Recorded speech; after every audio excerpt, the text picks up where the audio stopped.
To escape the pursuit of the perverted man, I curled up and hid in a tree hollow. But at that moment, I had stumbled into an ant colony and a massive swarm poured out, quickly covering my cheeks. Already allergic to ants, I completely broke down. My screams drew the perverted man back, and with my legs numb, I decisively crawled toward the river. Even though falling in could mean I wouldn't survive, I would rather risk drowning than give him the satisfaction. The man watched helplessly as I floated away, frustration written all over his face. I drifted aimlessly on the river, with the current raging ahead. The effects of the drug made my legs useless, leaving me at the mercy of fate, swallowing river water over and over. After floating for an unknown length of time, I managed to cling to a piece of driftwood, saving my life. I painfully pulled myself back to the shore, exhausted by the ordeal, my body and mind drained, my breathing shallow and rapid. At that moment, the drug took full effect, and I collapsed, completely paralyzed, unable to make a sound.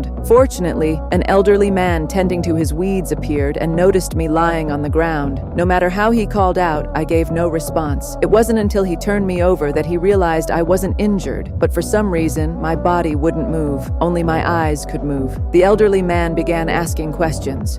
You can see, you can hear, you can't move, you can't talk, am I right?